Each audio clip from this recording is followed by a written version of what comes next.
Good evening, everyone. Good morning, good afternoon. Hi, Claire. Hey, Thomas, how are you?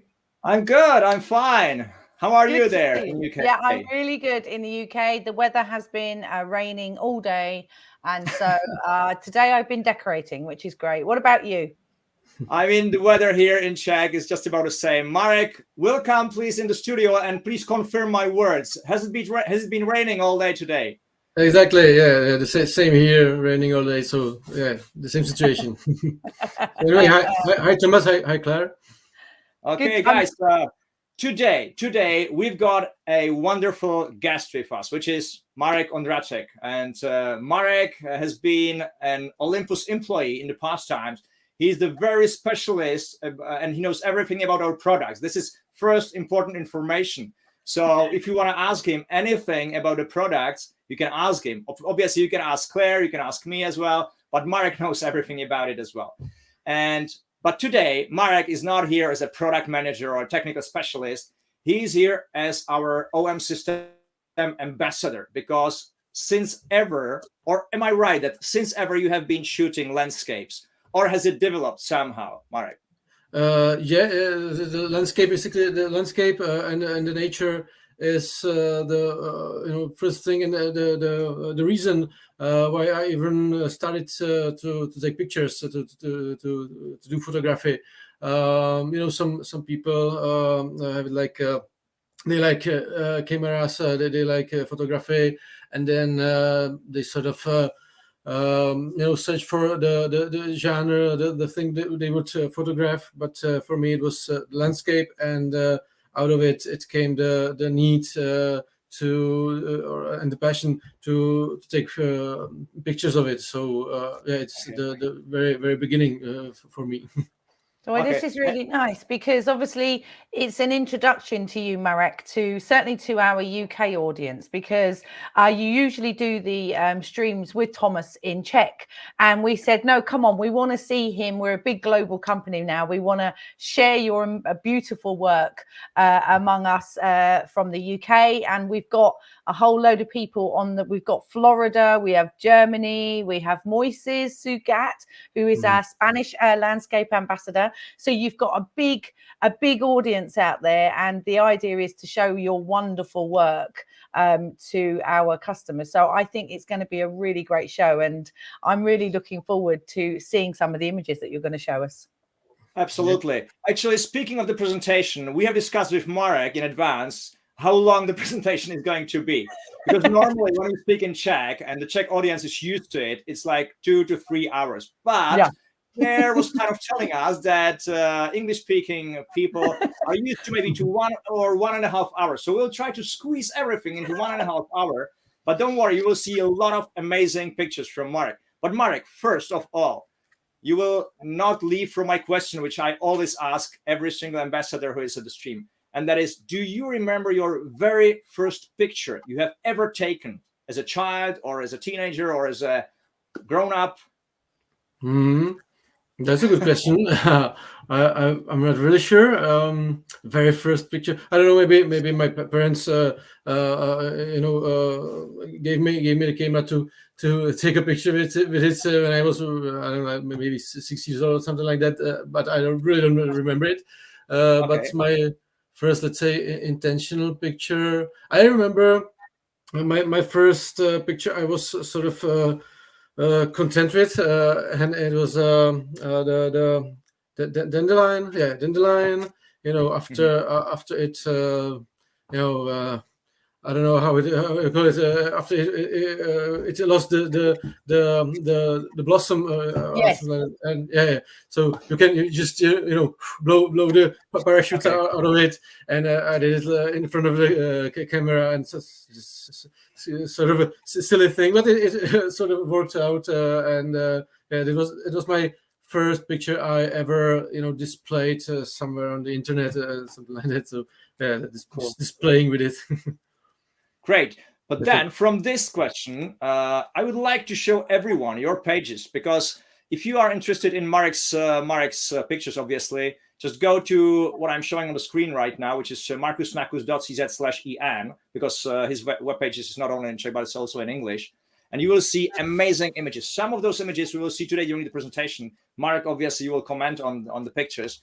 But then when I went through the gallery, I actually noticed something really, really interesting, which has nothing to do with landscape, or partially does, but something that is called Project Rover.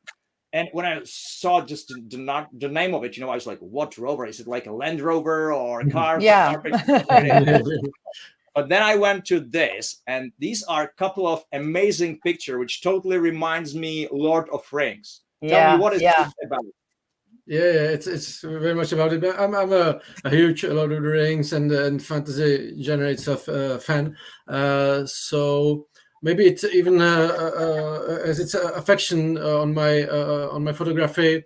I guess I was maybe a little bit affected by the movie and those New Zealand landscapes and so on. So maybe it's sort of a thing I try to achieve in the landscape, this kind of a almost fantasy look, and this is sort of a merging of my my two passions, the landscape photography and the fantasy genre. I even tried to write some not really novel, but some fantasy I don't know, text and. So this is sort of a blending or merging these two passions together. So yeah, I came up with the idea of I wanted, not really tried. I just wanted to do fencing. So I really bought a sword actually, but I never managed to really do it. So long years it just stood in my room, in my flat, and I was thinking, one day I will find some use to it. So yeah, I bought the cape and the cloak and so on, and the idea is following this sort of a anonymous basically character roaming this kind of fantasy world. So these are it's based in a real landscape, but especially on some I do more than I would do with basic or to say it with the usual traditional landscape photography. I do more retouching or even sort of manipulation, montage, and so on. So I've got two of these pictures in my presentation, so maybe I will get to it later. But yeah, this is the idea. Yeah, just have a look at it, once you go to Mark's webpage, because there are really amazing, dreamy landscapes with this rover, as Marek calls it. But again, before we go to the landscape, which is like your genre, Marek, I also noticed another thing, and that is interiors and architecture. I just clicked on it, so let's wait until it loads here. I wanted to talk about this because, it's incredible that, we talk a lot about wildlife, we talk a lot about nature, we talk about landscapes. But when you look at the stunning shots, you realize, really easily that the OMSYSTEM cameras are perfect for commercial work. I mean, these landscapes and interiors are stunning. And, this is what pays the bills. This is what can make you money, a really good interior photographer. And I absolutely love these. These are stunning. And I think they can be considered landscape. They're indoor landscape, right? Sort of, yeah. Especially exteriors are sort of a mixture of architecture and landscape. It's close to I love them, and it just goes to show, as I said, that you can use the system commercially. That this is the type of system that can pay the bills. It's not just for fantasy and fun. It's a lovely set of work, and I love it. Yeah, this is what I do for a living. Sorry, Marek, go ahead. Yeah, this is what I do for a living, really. Along with photography workshops, which are aimed at landscape photography. So the second pillar of my what I do for a living is this, and it's the most important. Really. The most of my work is shooting interiors, exteriors, architecture. Brilliant. I mean, landscape is a great hobby photography genre, right? It can be too professional from the picture point of view, from the composition point of view and stuff like that. But let's admit, it's very difficult to earn money with landscape. There are some lucky ones, but there are very few. We've got some more hellos from South Africa, Switzerland. Hello from Denmark and England as well. Yes, we got David Allen from New York in the USA. So we have a whole audience worldwide. So welcome everybody. Wow. Really lovely for you to join us tonight, because as I said when we first started, this is not Marek and Thomas's first language. English is their second language almost. So we really do appreciate them coming on and sharing their love and joy for the system. So I'm so looking forward. And as Thomas has put up, any questions that you want to ask Marek, put them up during the stream or during the presentation, and we will answer them. Anything you want, almost. Marek, hopefully we'll answer everything. Marek, your first image, please go ahead. Yeah. Okay. So yeah, let's start. So the first image I've picked up because it's quite well-known, pretty well-known place, the Lake Bled in Slovenia. It's the place I will visit in Wednesday because I have a photo workshop or photo expedition planned there. So I really very look forward to be there again. This picture is from the last year when I also took some people with me on a photo expedition, a photo workshop in there, and in Slovenia is full of such picturesque places, and really this is sort of Eden for a landscape photographer, because really on a very small space there's a lot of places like this, a lot of churches with the hills and mountains behind them, and you can work with the composition pretty freely. Also, you can pretty often you can shoot a few meters or a couple of meters from your car, basically. So it's although you are in the mountains, in the mountain, mountain-like country, or how to say it, simply there are a lot of mountain ranges. You can pretty easily get to high places simply, and as I said, you just walk a few meters from your car, and you can. This is what you see. This is not even too high. It's of course it's the lowland beneath the mountaintops, and this lake is very famous. That's not really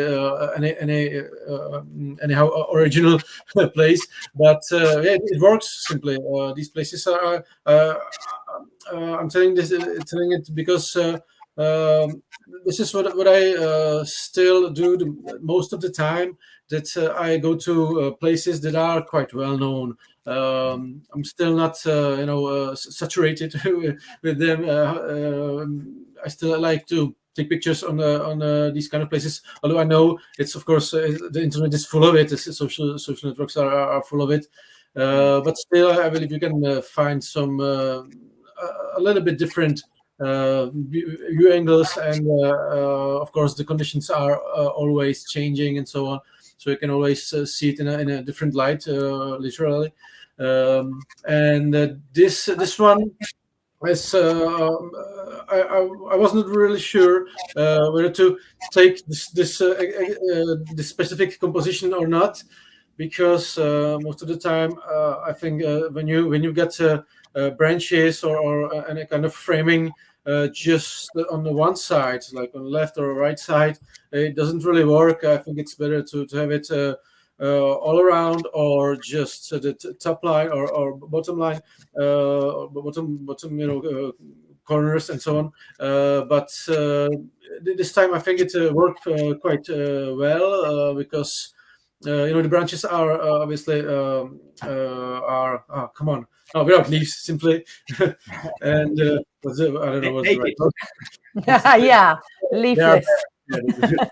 So you can see through them, and they don't attract too much attention to themselves. So it really works like just a sort of how to say it? It really just adds some structure to the picture. Otherwise, it would be kind of a not really boring maybe, but a little bit flat and not interesting, especially the right side. So yeah, this sort of adds sort of some structure to it. You can see the sky is basically completely blue, which is not really a favorable condition for landscape photography. So yeah, this helps to add something in there. And also you can see those branches sort of work like the leading lines or leading curves. They really, all of them, you can see they show the way to the church as a main topic, the really place of interest, and so I think it works quite good. Otherwise, if there were leaves, it would be too much. It would work like obstacle to the further view. So yeah, this is the specific. These are specific conditions where I think it works. Yeah, I think a lot of people are agreeing with you there, because David Allen says, I think the framing works well, even though the branches are only on one side. But you're right, they look like they're pointing towards the structure that you're photographing, but also without sort of being in the way. They give a little bit of foreground texture, don't they? And it's a really lovely composition. And like you say, sometimes they work, sometimes they don't. But in this instance, they all just lead towards the view, and I think it's really lovely shot. Yeah, Marek, when you go to the next slide now, please. During the next slide, I just wanted to remind us one thing, which we haven't actually spoken about, and that is what kind of lenses and cameras you use. Because obviously you are an Olympus and OM system user for ages, for years and years. But as far as I know now, today you are using OM1. Is that correct? Yeah, that is correct. Yeah, I've got it right here. Along with my most favorite, most beloved lens, 8 to 25 millimeters. So you're the 8 to 25 fan. Obviously, the 7 to 14 is out there. Why do you choose the 8-25 over the 7 to 14? What's your thinking about that? Well, I used 7 to 14 before, but it's a great lens, amazing lens. But what I really appreciate on this one, there are two things. It has the filter out of screw, filter mount, and the focal length itself, the range of it, it's absolutely amazing, because when you have ultra wide lens, it's always just ultra wide. It ends around 14 or full frame. Let's say it could be 24, something like that. But you cannot go further, so you have to change the lens again, and sometimes it's it takes time, and sometimes you could miss even some moment and so on. So I found out that this range, 8 to 25 or 16 to 50 full frame equivalent, is basically what I use the most, and it works perfectly in landscape, both in the interiors. And video, video it's great for as well. It's an all-round lens, that 8-25. Yeah, exactly. All purpose. So sometimes I also switch to 12 to 100. Yeah, great. Also, I like these, sort of all-purpose, all-around lenses, because for the landscape, basically you cannot really, or you can of course, but it's hard to use the fixed focal length, because you don't have most of the time the possibility to really move forward or backwards. Sometimes you just stand on a place that you really can't move too much. So you need to zoom. So yeah, 12 to 100. Absolutely great. Both with 8 to 25, you can have a really big range of wide range of focal length, and of course, and I think even this one, this photo was taken with either 12 to 100 or 40 to 150. Nice. F2.8, of course. So these 3 lenses I use the most of the time, or basically all the time. But really the most I use the 8 to 25. But as you can see here, this is sort of a more zoomed in.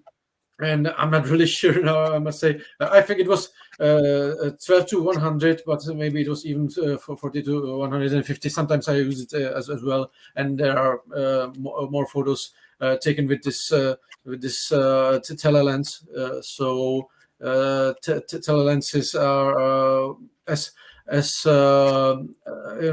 they can be used pretty much and pretty often in landscape, more than some would imagine, because most of the time, most of the people would imagine those wide shots, with wide angle lenses.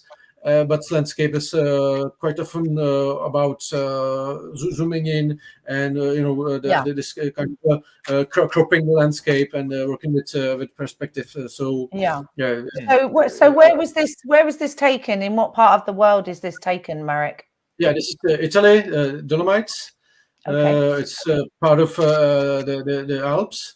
It's very specific landscape, even considering the whole mountain range of Alps, because there are, of course, a lot of places in the Alps, in Austria and Germany and so on, with huge mountains and of course, but this area of Dolomites is specific with these sort of like teeth shaped rocks. Huge differences between the simply huge. How is the differences? How to say it? Simply, you can see the lenses around maybe, I don't know, 800 meters, and then suddenly it goes like 2,000 meters or something like that. Yeah. Very sharp rocks. So it makes a great background for images. Sometimes it's also, or many times it could be the main topic of and the place of interest of the picture, but it very well works. So it when it's like in this case, just the background for something more mild, some more mild landscape like this, rolling hills and pastures and something like that, and of course you can see some villages and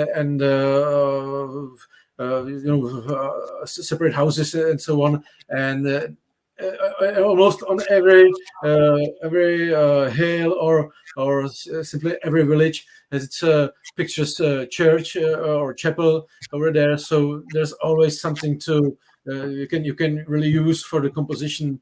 So and this one of many places, as I said, that is quite famous, very well known. You could see many pictures like this all around the internet. But still, as I said, it works, and it's, why not to take a picture of it?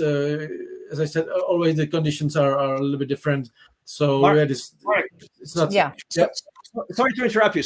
We've got a question from Javier Camacho says that the Battle of Lights take place in the summits. Fascinating image, right? and the thing is basically that we have talked about this image some time ago already. I mean, you and me, and I know you are the, let's say, the high-end professional landscape photographer in a way that it's not just one single shot, is it? That you are taking or composing these images, these landscape images, from several pictures taken like next to each other, then putting them into one, which is like extremely high resolution. and you also are using exposure bracketing, or are you not? So basically, out of how many image is this one like composed of? Is it like 10 images, 20 images, 5 images? You know? Yeah, I do it most of the time. I do even exposure bracketing. I did the exposure bracketing here as well, although it was not really needed because you need to use exposure bracketing, especially when you're shooting it against the sun. Then you've got a huge dynamic range. The difference between the bright bright parts of the photo and the dark parts of the photo. So then you have to really do the exposure bracketing or HDR or something like that. I do it even when like this. You could really use one shot and it will be okay. The dynamic range of the camera is well sufficient. Both OM1 or this was taken with or EM1 Mark II, and still it was absolutely sufficient. But anyway, I tend to do it anyway, like -1, 0, and +1 at least. Right. So Okay. more to I can choose. I've got it's sort of a safety images. So you got it at your disposal if you need it to do some deeper editing or something like that. So this could be just one shot, but anyway, it's still a blending of not of different exposures, at least I think, but different times. It's also good to mention it because what I tend to do is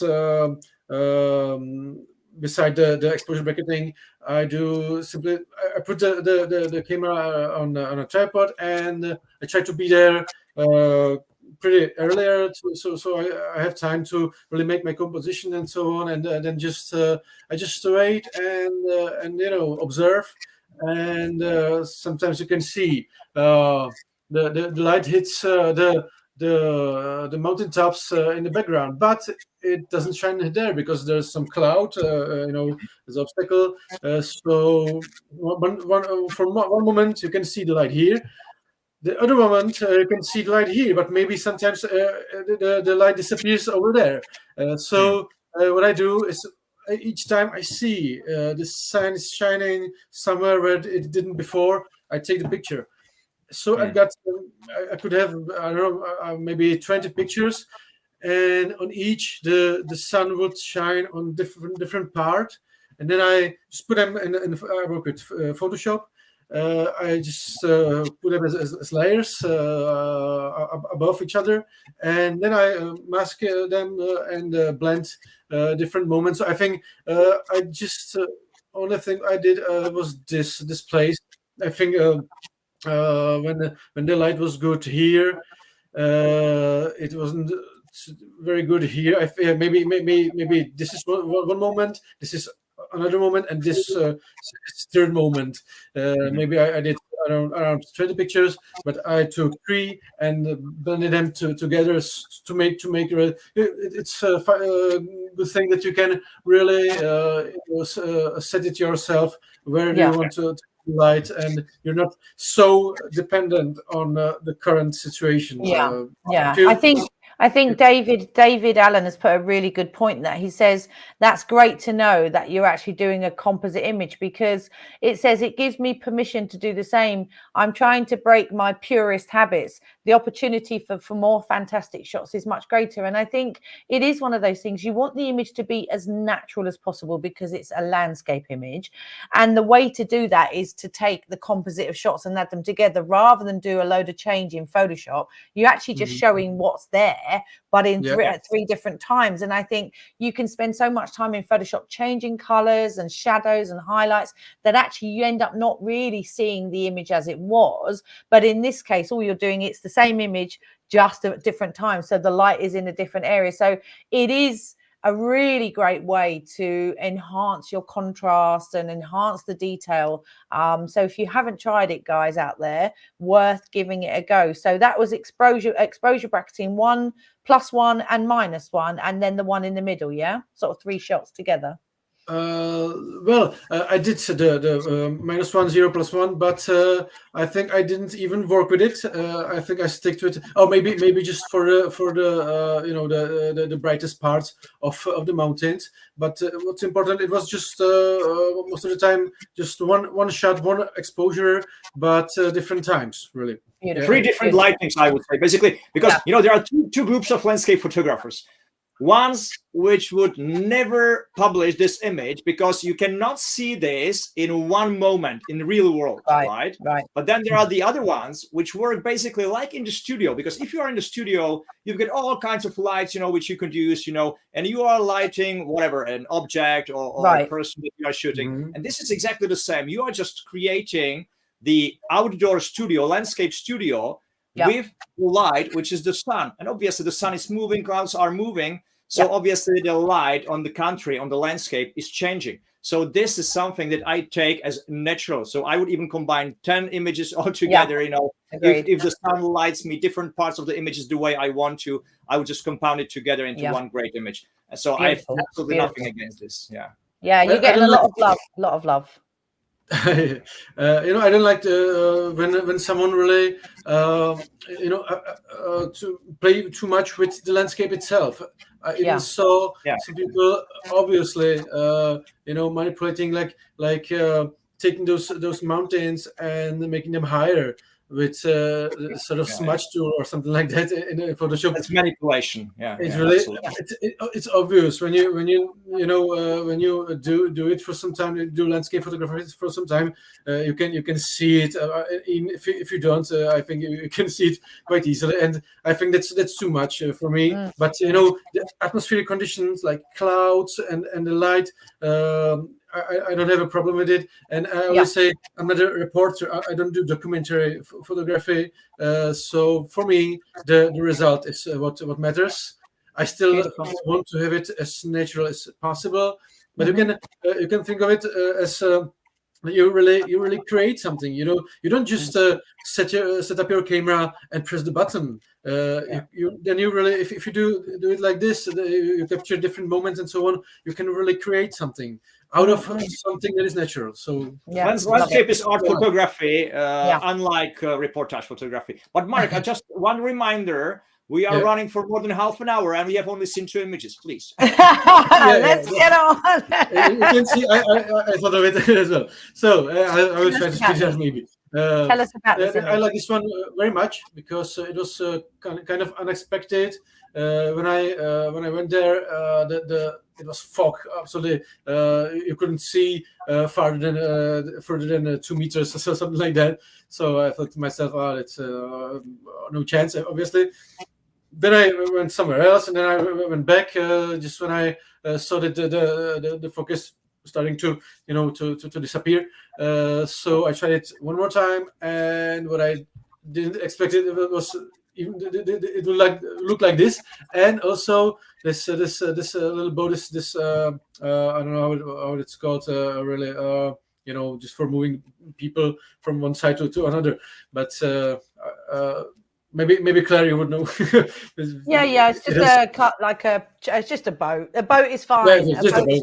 Anyway, it wasn't. I hoped actually it wouldn't be there, but when I saw it in there, I thought to myself, it's perfect. It's even better than what I would imagine, because it makes sort of a counterpart to the castle on this rock.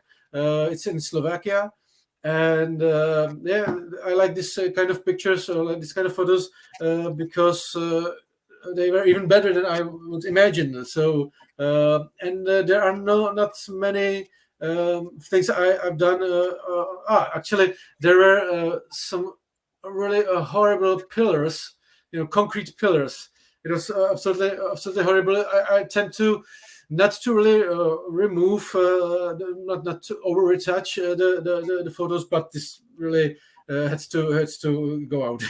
So this retouching I did, but otherwise I do just I think sort of small editing, really gentle. I try to be quite gentle. Not always, but basically it's all about contrast, colors, and some sharpening, and that's it. All I do is I try to do it sort of more sophisticated way, or a more complex way, that I work with layers and masks, and I do local adjustments, and I think local adjustments are basically it's local adjustments are also what I told before, the blending of different times and so on. It means I really locally do something, like I do something over here and something different I do over here, and so on. So I never post-process, never edit the picture as a whole on I don't want my editing to affect all the parts of the photos, because some adjustment would improve some part, but other part it would ruin. So that's what it's very much about when you want to have a better landscape photos, really. So we have a question from Paul Mantrip. Says, do you use any filters with your lenses for landscape images? Yeah, definitely. I use polarization, circular polarization filter. That's a must-have basically for landscape photography. Not just, of course, it's enhance the sky. Both you can see through the reflections, so you can see even to the bottom of some shallow water, and but it's not the only thing. It's basically reconstruct the colors, because what's even I didn't realize, and I think a lot of people don't realize that the foliage, the grass and leaves and everything, it has reflections on itself as well, and the reflection sort of is an obstacle to the color to really shine out, or how to say it. To show the color properly, basically. Reproduction. The reflection on the foliage, you can finally see the color, and it does incredible things. Otherwise, if you didn't do it, you would have to reconstruct it somehow in Photoshop and so on. But it's a really pain in the ass. It's a really very lengthy and complex process, and you can never do it anyway. When you just rotate the polarization filter, it's amazing. Right. So that's the reason why I use it all the time. I even don't put it out of my lens. It's still attached. There's no need to really to put it down, because it always it works like sort of a thing, like natural density filter of one EV density. But when you've got tripod and in-body image stabilization, there's no reason to remove it, really. So I have it attached all the time and use it quite often. Good stuff. Marek, when you go to the next slide, next picture, I've got another question for you before you start commenting on it. Because you've been talking about the editing, picture editing, and there's a question from Louis. Your thoughts on OM Workspace for post-editing, please, if you ever use it or not, or what kind of software do you use? Yeah. Well, actually, OM Workspace, I'm used to use the Adobe Photoshop. I work with Phase 1, Capture One, for raw editing, and then I go, I develop them as TIFFs, and then work with them with Adobe Photoshop, and that's it. Sometimes I use even Topaz Labs for advanced sharpening and denoising. That's basically my workflow, my tools. And on Workspace, I know it's improved a lot from the Olympus viewer, but I already got my workflow in these softwares, so I really don't use it. But I mean, anyway, the OM Workspace is great because it doesn't cost you anything. So if you're just coming into editing, or if you're just coming into the OM system, it handles the raw files really, really well. But like you say, a lot of people already have their workflow, and you pay a subscription for Lightroom and things. And so, but it's there as a freebie. You can download it off the website. So if you've not tried it and you're new to the system, it's worth giving it a go, especially for the raw files. It does handle the raw files quite well. And like you say, the upgrade, the latest workspace is a much better version than the previous version. It works a lot better with things like starring your images and things like that. So it is a lot better. We hope that answered your question. So tell us about this image. What is that little tiny building in the middle of the trees there? Yeah, it's a chapel. It's a chapel. Chapel Tiny one. And there are a lot of these sacred structures in the Czech landscape, and this is Moravian landscape actually. This is Moravian Tuscany. It's sort of name it got for its resemblance with Tuscany, Italian Tuscany. So it's the landscape famous for its rolling hills. Are really sort of a vast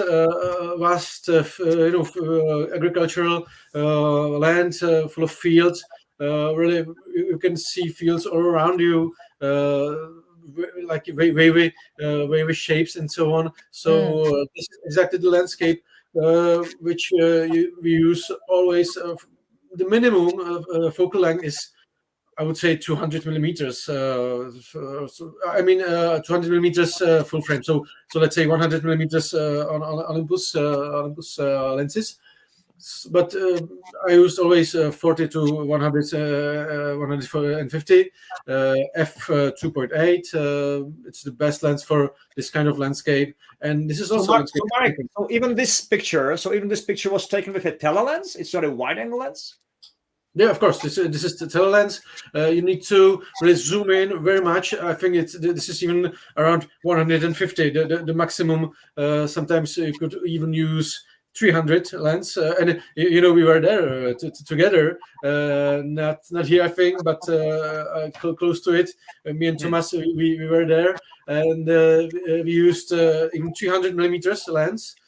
And even attached to the MC14 teleconverter, because sometimes you shoot 3 kilometers away from the object, or 2 or 3 kilometers away, or something like that. Even so, this is not that far away. This is around 100 or 200 meters or something like that. But if you would try to use a wide-angle lens, it wouldn't work out. Of course, it's too far away. If you went straight to it, if you stood 10 meters or 5 meters away from it, it wouldn't work that good. So what we need to do is make a cropping out of the crop of the landscape, and then it works like this or this. I've got more. You can see this is all Moravian Tuscany.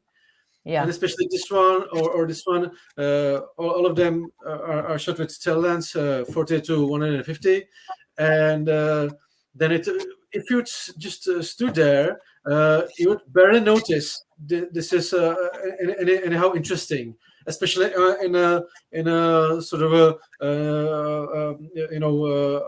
afternoon light or something like that.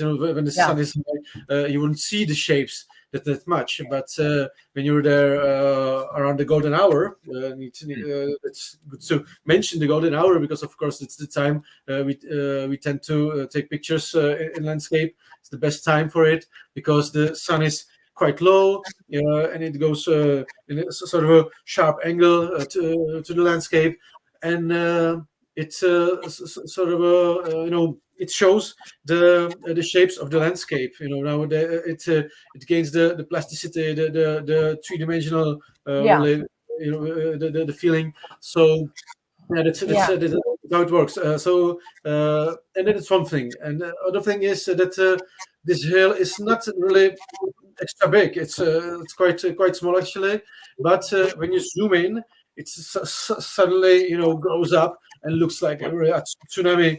Looks like a wave. Yeah, it looks like a big wave of water, even though it's green. And you are so right. There are so many times when I go out with a wide lens and I look and I think, there's nothing to photograph. And yet, as soon as you zoom in and you get out of that mindset of the big wide image, you can create these beautifully abstract landscape images which have so much detail and so much color and tone and shadow that it's a landscape image, but it just doesn't look like your typical landscape image. And we say to you out there, guys, anyone who's got a 40-150, go out and shoot landscape with it, because it really does change. A bit like macro, it changes how you look at the world if you shoot with a longer lens. And I love stuff like this. It's gorgeous. Well, Claire, you know what it means, right? You know what it means. We've got great pro telelenses where we also have the very short focusing distance, which actually means that we are saying our telelenses are for macro, basically. So we are promoting telelenses as macro lenses, but now we should start promoting them as landscape lenses as well. Yeah, right. The other end. I mean, this is the thing about the 40-150. I would say that if we did a survey across all of our Olympus and OM customers, they would say that the 40-150 is in their top 1 or 2 lenses, because it is so versatile. You can use it for everything. And, using it for landscape, as Thomas says, is the flip side to the close focusing option. And like you say, put a teleconverter on it and it's an absolute beast. So it literally can be the one lens that you have in the bag that is used for everything. And I just love how you've used this. It's just such a beautiful zoomed in image. And it's a very important. You don't need f2.8 in the landscape. We usually work with higher aperture numbers, but don't go too far away. I would say don't go to. And I'm not sure about the English expression. When it's 10 and more, simply don't go that far. I think f8 or 9 is the maximum. Imagine that it's like 2 times bigger in a full frame, so it's like 16 or 18 on a full frame. When we talk about the field of view, of course, the depth of field. So it's plenty. 8 is plenty, and most of the time I use 0.56, something like around that. So it's quite enough. But and the other thing I love about this image is this could be anywhere in the world, right? Anybody who's watching could take an image like this. This isn't of Bled with the specific landscape, or this could be your local farmer. So we want to see more of these images. I hope you've inspired people to go out and take images like this, because they're lovely. And what I want to say is the amount of details is incredible. That's what I wanted to say. Why I love 40-150. It's not because of the aperture number. It's because the incredible sharpness and resolution of this lens. It's absolutely incredible. Yeah, and then you can see. Marek, sorry, I just wanted to interrupt you with a question, and that is from Steve. That is, do you use high-res mode in your landscapes? I think you do, don't you? Almost all the time. It's the main reason I use. Frank, that is the main reason I use Olympus OM system for landscape photography, because I know it can compare with any full frame camera. Really, I did it. I did comparison with Sony. I saw comparison with Nikon or whatever, and I know it really works like this. It's not just because the resolution. It's not really the most important thing to me. Although to have 80 megapixels instead of 20 is quite nice, but the most important thing to me is the noise, because the noise really works like a full frame camera when you work with either high-res mode or live ND filter. It's the same effect considering noise. It simply gets you rid of noise in the picture, and it really is like a full frame camera, or even sometimes maybe even a medium format, basically the noise is gone. Yeah, and I think people don't realize that with high res mode, you get better contrast, you get better color, you get better everything, because obviously that it's a composite of all those images, and the computational side of OM system cameras are leading the world with what we can do in camera. And again, if you haven't tried high res mode, you really should for landscape. It is pretty awesome, isn't it? The detail and everything is incredible. Really incredible, yeah, exactly. Even when I try to even to change the image size to simply make it smaller, really get to 20 megapixels, and compared the original one single shot 20 megapixels with high-res shot made smaller to 20 megapixels, and you could still see the difference, and it was big difference. So that's I think the other one thing is when you, and this is my last point, and we'll get on to the question, is that when you look at a full frame image and a high res image next to each other, down the center they look very similar, but it's when you start going to the edges, and when you look at a full frame image, you will start seeing that you will start getting fall off or slightly soft images. So yeah, and that's the difference, isn't it? You won't get that with the high res image. That's right. Yeah. Marek, sorry, one question which I think I can simply answer, and that is the question from BHG. If OM1 is metal or plastic body? It is fully magnesium alloy body, so yeah, it's metal, unlike the 10th series. So for example, EM10 Mark III, Mark IV, whatever, these are like the low-end cameras for beginners. Obviously they are not metal, but OM1 is full metal body. Yeah. Okay. Cool. Oh, another dream image. Wonderful. This is something completely different. Yeah. I love it. I love it. Already. Let's get back to wide lenses. You know, of course, the landscape photography mostly is about wide lenses, but I wanted to show you that it's not just about it. But this is kind of a extreme shot. I don't usually do it that much, like to be this close to something and use this kind of a really wide angle. But this place basically it wasn't possible to do anything else because there was a really steep mountainside or a hillside and the trees all around and so on. So this was the only window to really see through.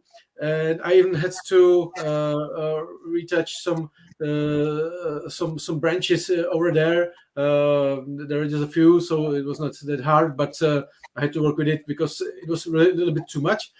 But anyway, this is kind of a shot that really pulls you through the entire picture.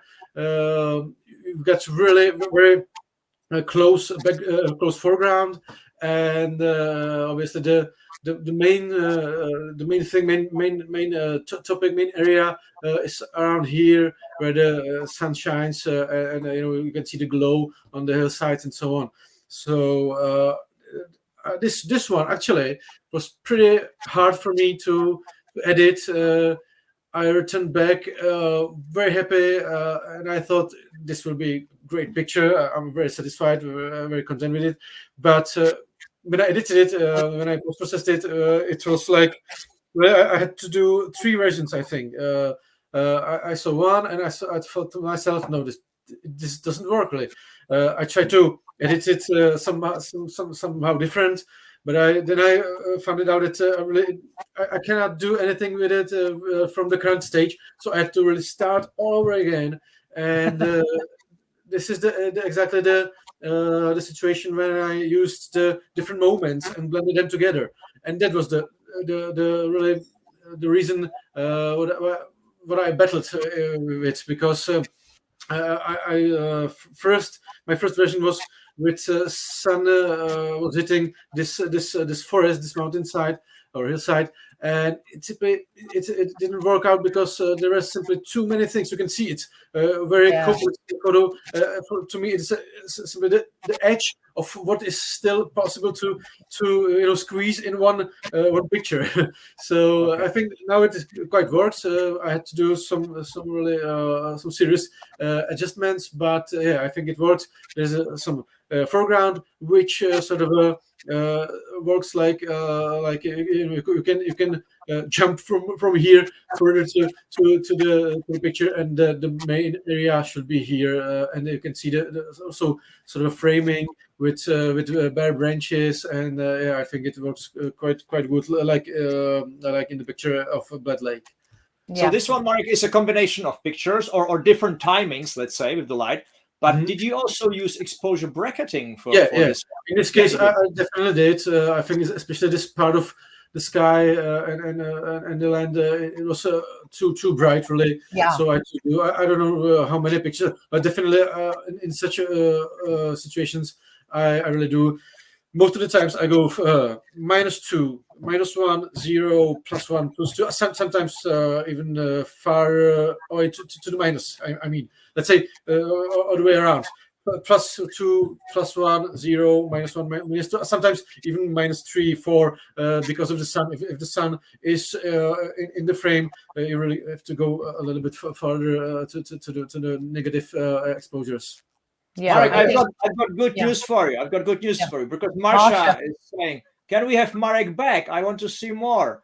No, he's ours now. Thank you, Michael. Maybe we'll see. We'll see. Maybe someday. Let's have a look at your next image. Oh, this is beautiful. And this is not far away from this place. Actually, of course, it's in the winter. I like this one. You can see it's kind of different from the other pictures, because it's quite soft, quite less contrasty and so on. I really wanted to have this kind of a feeling or vibe that it is softer, really mild, and it's not always about dramatic situation. It has its place, its important place in the landscape photography, but especially Czech landscape is pretty much about this. Really rolling fields and hills, forests combined with some grasslands and so on, and small village with a Baroque church or something like that. It's a sort of a romantic atmosphere of, I would say, mild Czech landscape. So that's what I wanted to capture here. And the thing is that if you would go here and during the summer, or anyway in autumn or spring, it would hardly be photographable because you would see through the trees. So I thought to myself, okay, I've got to get back there somewhere during the winter. I had to really wait for years to have the situation when the snow is there, because it's not every year here. The snow is not really any. It's not simply you don't have any guaranteed. It's not guaranteed. That's it. So I had to wait for some years, and finally this year, I think this year in February, I managed to get there when the snow was there, and you can see the sun glow from the side, which is always favorable in landscape photos. So yeah, it worked out. Yeah, I love it. So guys, just to let you know, if you want to see these brilliant images with your own eyes, come to Czech. Yeah, because well, I mean, this is the thing. Don't forget, Marek does actually do workshops. So if you are heading out to Czech, there's no reason why you can't do a weekend in Prague and then tag a workshop along on the weekend of it. So it's not that far. It's a few hours on the plane, and it's really worth checking out Marek's website and getting yourself on one of his workshops. I definitely fancy going. That's correct. Actually, if I can do some advertisement to me, I do photography workshops for in Czech, the group workshops. But this year I started to do, or I published the offer of individual, or I would say it's a private workshops. One-to-one. One-to-one or one-to-two, or some or small group, maybe even for foreigners. So it's on my website. If you, I think it's a nice way to to spend your holiday. You can visit the usual tourist places, but you can also go to some of the special places where you wouldn't probably get if you would just stay here as a tourist. I mean, and a tourist would not know the places that you know and go to. So when you want to go to photograph abroad, if you can go with a guide or go with a photographer that knows the local area, your shots are going to be so different to the standard tourist stuff that you're going to get. And definitely off the beaten track is the way forward. But let's just quickly go. Andy says, do you use focus bracketing in landscape photography? Actually, I don't because I'm too lazy. Really, I try to. In fact, I'm sort of a minimalist. I try to do it as keep it simple, simply. So. Of course, I do exposure bracketing and so on. So there are some things you really basically have to do if you want to have the kind of really impressive pictures. But anyway, I try to not complicate my life too much. So nothing really still persuaded me to use focus bracketing. Even this one, where you would imagine that it would be nice to use focus bracketing, of course, but it means you would make a series of photos.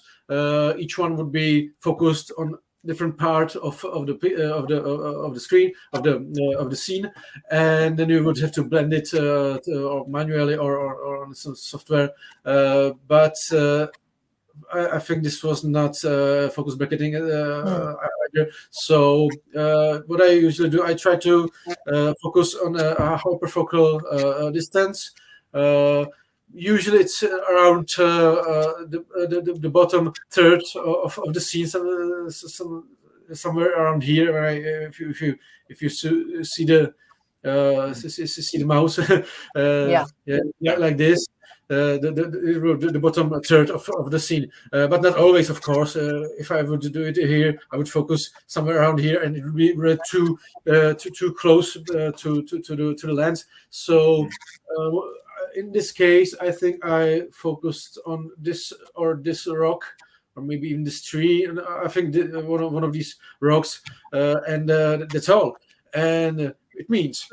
Where I want to have really have the details is in the foreground, because the details are always in the foreground. When you see here, it's just silhouette. The horizon. There are no really small details.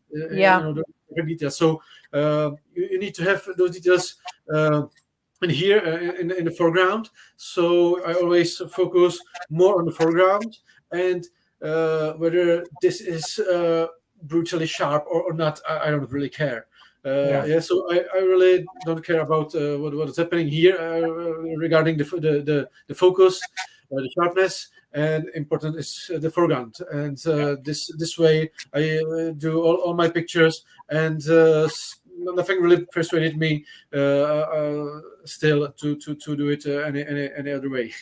Yeah, I think that there are two things we may say. One, first of all, it depends on the artist. So every photographer, landscape photographer, is an artist. So either he wants it, she wants it, or not. So this is one thing.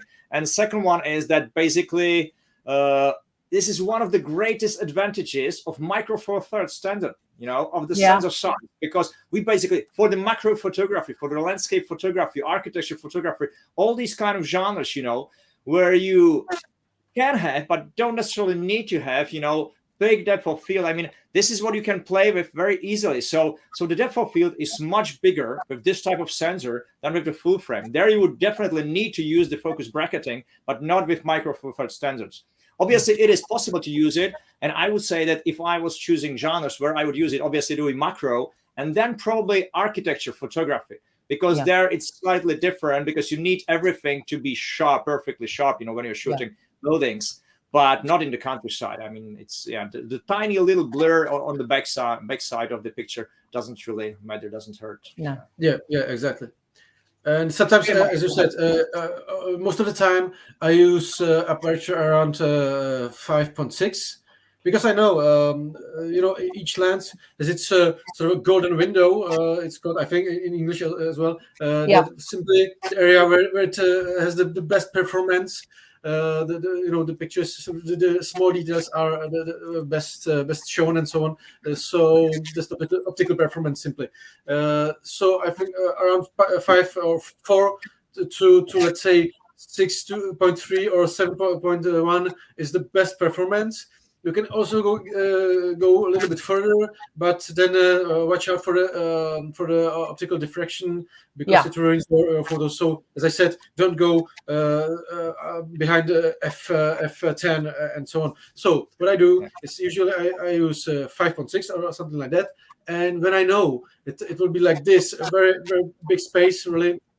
Covered big the depth of the space, I would go to, let's say, f8 or f9 to have a little bit wider depth of field, or what is the difference? Not shallow, but deep. Yeah. Deeper. Yeah, it's got depth. It has definitely got depth. Yeah. Let's talk about this image. Oh yeah. Anyway, yeah. No, sorry. This one. Yeah. It's this.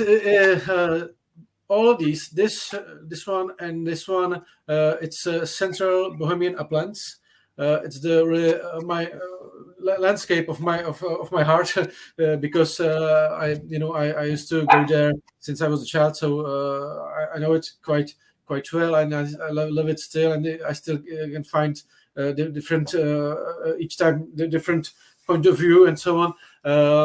This hill is called Rana, and I love this part of this area because you can see Czech landscape is, as I said, mostly sort of mild rolling fields and so on, but this is one of the places where it's quite dramatic. You can see they are not really big. It's like 400, 500 meters tall. So not really mountains, I would say, but the difference between the lower parts of the landscape and high points are quite big. So it makes this kind of a dramatic landscape, and it's all volcanic origin. So very very interesting, very rocky, and this is like it's like somewhere in Mediterranean or Africa or something like that. Really very dry and tall grass and so and you can see the sheeps over there. It was a happy coincidence. I didn't counted with it, but it's I decided to have them there. Even I decided to make them a little bit blurry, or not really blurry. Simply motion. Yeah, motion blur. Yeah. So I decided to keep it this way. I had the sharp version as well, but I like this sort of it gives sort of a dynamic to the picture, which is otherwise still and aesthetic. So this is a sort of a I don't know how would you say it. It's a simple edit feature of the picture. Cool. Right, Marek, when you go to this slide, I've got a nice comment from David. Marek, your images inspire me to get out and shoot if I want more. Yeah, David. That's wonderful, yeah. And David, get out and shoot some. Don't forget to tag us at OMSYSTEM.Cameras so that we can at least see your amazing images, because we always love to look at our end users' images, especially if they've been inspired by one of our talks and one of our ambassadors. So tell us about this one. This one looks beautiful. It's also central Bohemian uplands. Actually, I think could see. No, not really.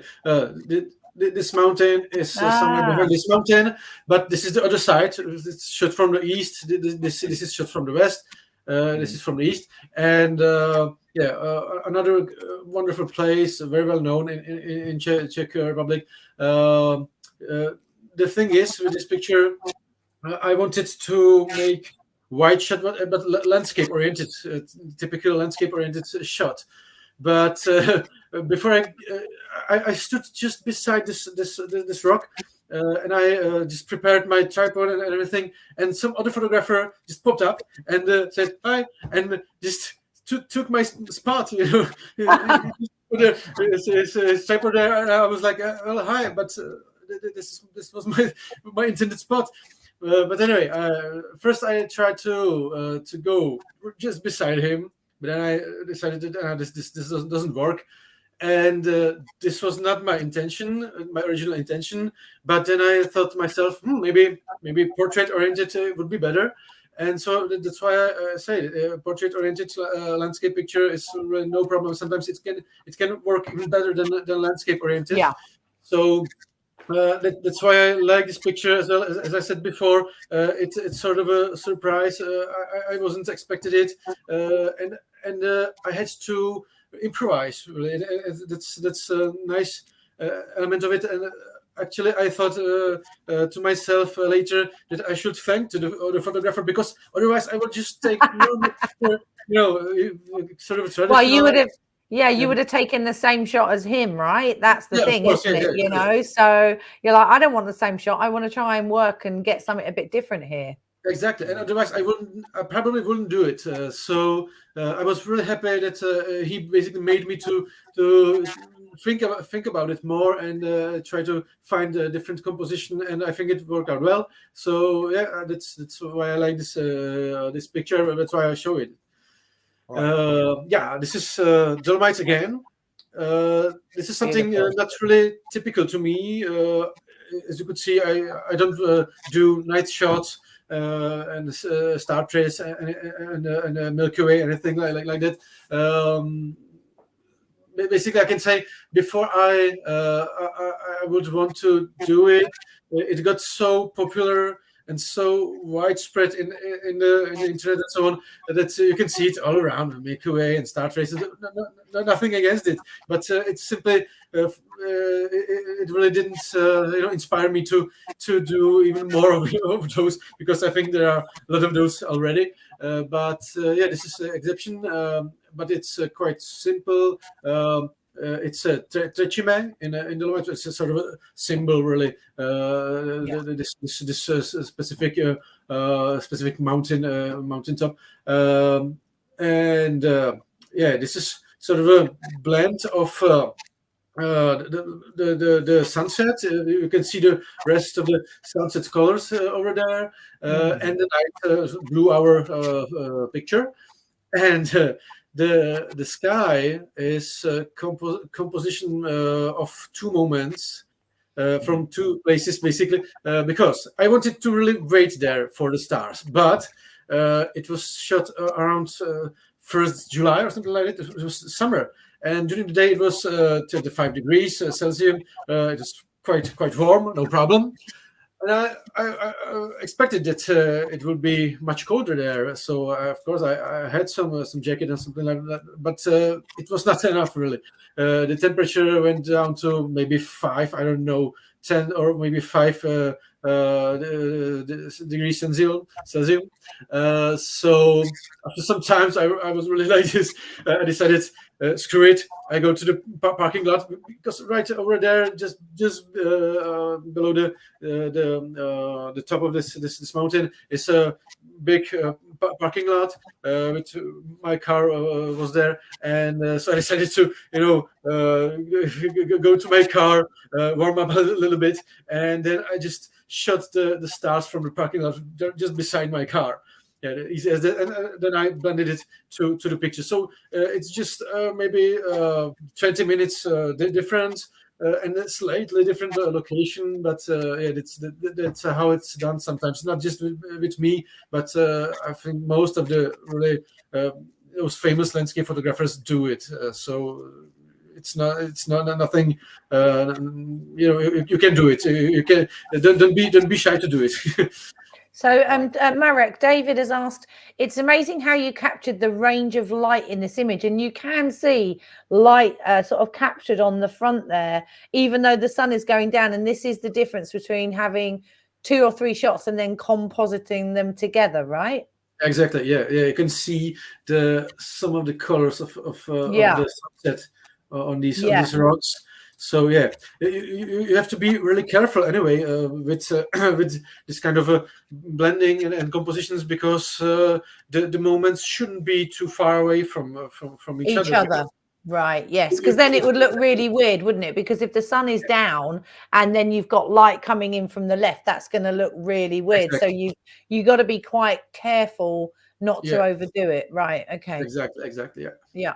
And this is a high-res shot, of course. I noticed the David's question, so this is high-res shot as well. Yeah. And this is specific. I think we may end with these two pictures, okay. possibly. Yeah, this is something different, but it's my, as I said, it's a sort of a side project. But actually, I don't have much time to do it. Last couple of months or even years. I think the newest one from this series is 2 years old, but I believe one day I will get back to it. But anyway. This is also not intended really, or partially. This place is amazing. It's a Ksinice river in Bohemian Switzerland, or in the border of Czech Republic and Germany, Bohemian and Saxon Switzerland. And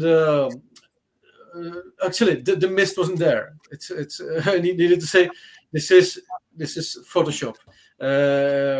A lot of work in Photoshop. Actually, this is the first time I tried to do something like that, like adding the mist in the picture afterwards. But I think it worked out well. As I said, I wouldn't do it with typical landscape photo. But since this is about this kind of fantasy world, that's something completely different, and I do more in post process than I would do in landscape photography. So the mist is added. And the vest, I didn't wear vest. Also boots are added. So this is montage. This is sort of manipulation. But otherwise, it was like this. And my intention was to have the picture. Actually, shot this with my friend Milan Strachota, also very good photographer. I agreed him if maybe he was watching also. We started to do photography together. So all the time it's we simply do it together. And Milan is also OMSYSTEM ambassador, so you can check his Facebook or Instagram as well. But anyway. I arranged the picture and everything, and he was just about to press the button in the right moment, or simply hold it, because it was a sequential shooting. I had a sequential shooting set up, and then I just a couple of times I went through the creek, and my intention was my image was that I would be somewhere in the center and slightly bigger, maybe even. But this is at this time I just prepared to go through. I really didn't expect to have any good picture out of this moment. I just told him, just in case, start shooting even before I enter the creek, really. But the main part will be when I'm over there. But when I saw the results, I decided definitely to take this one and edit it because this is authentic. When I reached the central part of the creek, I tried like this, like moving like this, and try to squirt the water around and so something like that. And it was really just posing. But this is not posing. I really concentrated on the rocks and not to fall in the creek. Right. It's a very authentic moment, and I think that's why it works. I really like the picture. The atmosphere of it, and as I said, sort of a lot of the rings atmosphere. That's what I try to achieve, and that's what I think Marek, it works very well. And actually, as you said, that you are doing quite a lot of Photoshop editing. This is exactly as you mentioned. This is a fantasy picture, so you are allowed to fantasize anything, to do anything. This is different. And this is it. Yeah, and I totally agree, because if it is a personal project, and I am always saying to people, if you shoot professionally and you have the stuff that pays the bills, the stuff that makes you money, then you should always have a project that is on the side that doesn't really make you money. It takes the time, it takes the effort, because that creativity is a personal thing. And I think it's so important for professional photographers to keep that personal project going. And you know, you can do what you want with it, because you're probably, these may or may not be images that you may or not sell. But you know, I think this is the joy. With your normal commercial work, you need as little editing as possible, right? Because you want those images to go to your client or to go wherever. Whereas this is a love, a hobby, and this can be where you can embellish and be a bit more creative in that way. Mm-hmm. Yeah, exactly. Yeah. And you don't have anyone telling you how it should look. Right. I think it's, as you said, it's very important for a professional photographer to have sort of a side project just for the joy. For fun. Not to go crazy, not to burn out. Really. Right. Just to go and do something that is, you know, beautiful and fun and something a bit different. And we all need that. I think when you work, you know, in photography, I think having a project like this is just a great idea to get your mind out and be creative. And it doesn't matter what the client says, because the client is you. Exactly. And it applies to anyone, not just professional photographers. It's what photography is about. It's about passion and you know, getting out of the routine and so something. You know, that's what I think is the best and very important part of doing it. So it applies everywhere. Mark, one question before we close this session with this beautiful image. Let me ask you one question more in regards of technical or equipment. And that is, I know you're shooting OM1 now, or we all know it, but previously we've been shooting E1 Mark II, Mark III, even sometimes E1X. What did the OM1 actually brought you that's like better for you now if you compare it with the previous cameras? I mean, is there anything like extraordinary that's positive from OM1 for your work? Thinking about it, I like the joystick. Definitely. When we started ergonomy, I like the joystick, because before that I had a E1 Mark II, which didn't have a joystick, so that's fine. But it's not the most important thing. What I like the most is the high-res shot and handheld high-res shot. Because before that I had only a tripod high-res shot. So sometimes it's nice because you know, sometimes I get to places or situation that I really don't expect that there would be any interesting composition or conditions and something like that.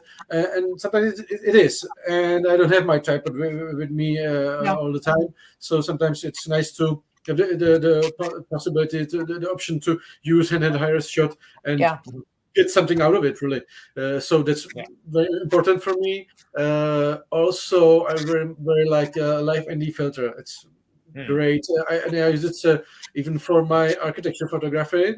I don't have any pictures right now. It's quite fresh, but I didn't use it for my landscape photography yet, I think. But I used it for my commercial photography, and it worked out pretty good. You know, I needed to you know, make a blurry movement of the clouds, for which you need very long you know, shutter speed. So you have you need 60 seconds or even more about minutes. So I combined regular ND filter with live ND filter, and it worked out just perfectly. So live ND filter is for me as a landscape photographer and architecture interiors photographer, high-res shot and another high-res shot and live ND filter. I think these two features are the most important for me that OM1 brought to me. So That's an interesting view, actually, because most like photographers use live ND just to blur usually water, right? Like streams, creeks, waterfalls and stuff like that. But you are blurring clouds, actually. That's interesting. Yeah, That's nice. Yeah, it will probably didn't work out just live ND itself, but the combination that's important to say. You can combine it with a regular ND filter, different densities, and you can have 64. And when you combine it, OM1 has 64 as well. So it's I don't know. I don't want to count it really, but it's like 10 eV or something like that. I don't know. Yeah. When you combine it, so incredible performance, Andy. So that's also important to mention that you can combine it. Cool. Okay, let's expect your last picture. Last picture. Okay. This is Frodo. This is Frodo, right? Leaving the Shire. Frodo wouldn't have a sword, but this is actually Marek, and he's almost 2 meters tall. Frodo would be flying next to him. And this one, actually, this is not me. This is Milan Strakota, my friend. As I said, this picture, of course, it's made by me, but he was the one who pressed the shutter. And this is one. This is him who is posing. And this is also, I really didn't expect this kind of Spanish Inquisition. I don't know. This kind of scene, because of course the conditions were incredible. Sun setting after the storm, and some mist even over there.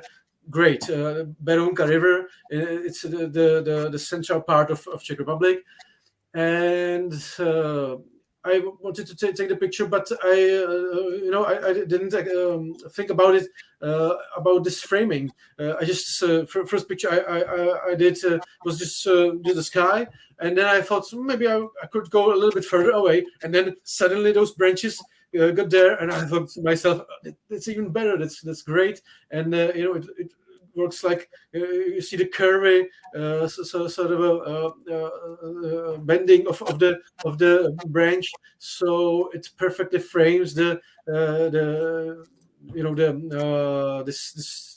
character of the rower standing there, looking, overseeing this sort of a fantasy world. I had to do some retouching as well.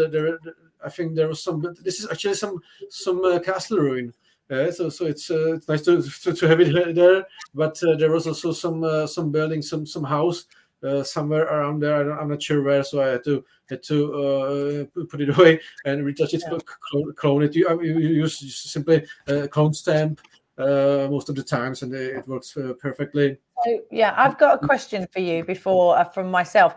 Obviously you've put this person in like on purpose, but when it comes to normal landscape, do you prefer it to be with people or without people? Definitely without. This is something very specific where I work with, but anyway, this is the kind of fantasy world, as I said, but I try to capture the landscape with the minimum of human influence. But although I'm okay with, or I like also sort of rural landscape, agricultural, and some this kind of. But you can see most of the times I try to have it definitely without people, and if possible, even without any signs of human activity, structures or something like that. Especially in Czech Republic, it's there's a very, very big density of population, so it's very hard to find a place without buildings and so on. But so I don't have problem with this kind of rural structures, old churches and so on. But you can see even there's some power plants behind the hill. But it's too small in the picture, so it's okay,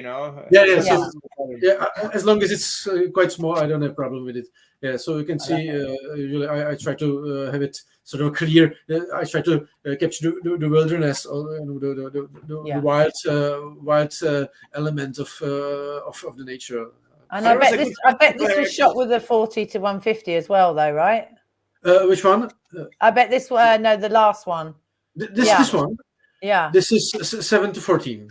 7-14. This is Cool. wide. This is very, very wide shot. You can see even those bridges. Really wide. So this is 7-14. Nice. Sorry, the Thomas. riverbend reminds me Grand Canyon when it was still green. Years, many millions of years ago. Exactly. Oh, I love it. I love your landscape. It's just so nice to see your work, because as I said, we always talk about you. I see you a lot in our listings internally, and it's just been so nice to introduce you to our English speaking audience. So this definitely won't be the last time we get you on, Marek. I'm sure that did you put Marek's Instagram at the bottom so that people can join that if they can? I don't think I did, but I will. Let me just find out quickly. But in the meantime, Claire, I think we should remind one thing to all our viewers, and that is this Thursday. Yes. This Thursday, guys, we are having a celebration of 1 year of OM System. You probably remember that on 27th, 2021 of October, we have actually came with a new brand, and that is OM System. That is why OM1 is basically OM System OM1 camera, already named OM System. And today, not today, this Thursday, it's 1 year. So we will have a whole list of, or a whole bunch of, let's say, presentations, which will be online, live again. There will be one with Martin Garcia, with Tito in Spanish. There will be one in German. There will be one in English, or actually there will be two of them. And the last one will be 9 p.m. CET, and that will be basically Ask Me Anything. So if you have any questions, actually, please come back to us on Thursday during these sessions and ask us anything, about your equipment, about some technical features, whatever you want to know. Come back on Thursday. And speaking about Instagram, I will just get it on quickly. Just while you're doing that, so Tito is in the chat. If you've seen the messaging in the chat, so on Thursday night it will be myself, it will be Thomas, and it will be Tito. So again, we've gone global. We've got an English, a Czech, and a Spaniard. I'm sure there's a joke there, right? And the three of us will be asking anything. So it's going to be a nice informal chat, just to sort of finish off OM System Day. As Thomas says, it's a year since we rebranded as OM System, and we're so pleased that you're with us and you're following. We've got lots of stuff coming up. If you check out the events page on My Olympus, there's loads of new things that have gone up today, and Thomas and myself and Tito and David and Michael from America are always putting events up there, so keep your eyes on those, because that will be fun. There's your Instagram. So it's always good to put your Instagram in so that anybody out there can follow Marek and have a proper look at his pictures.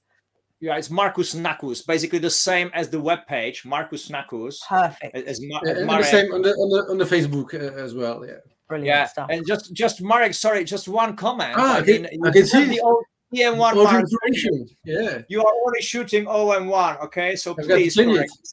Yeah, I see. Okay.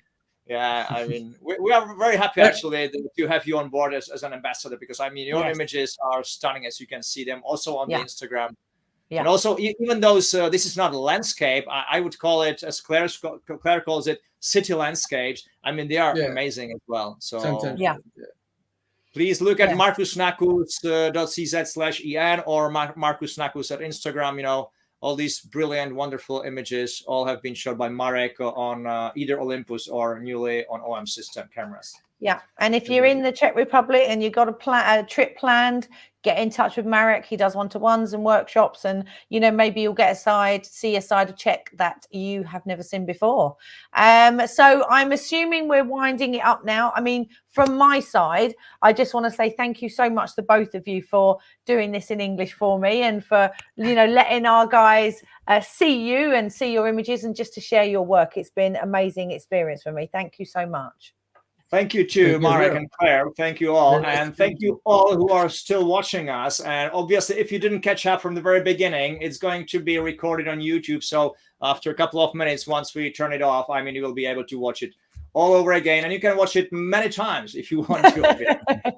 Yes, and don't forget to subscribe. Yeah, wonderful. Thank you so much, guys. Good night from me, and we'll see you again soon. Thanks, Good Marek. night. See you on Thursday. Okay, bye-bye, guys. Take care. And have a good light, as we say. Have a good light, photographers. Have a good life. We love it. Have a good light. Take care.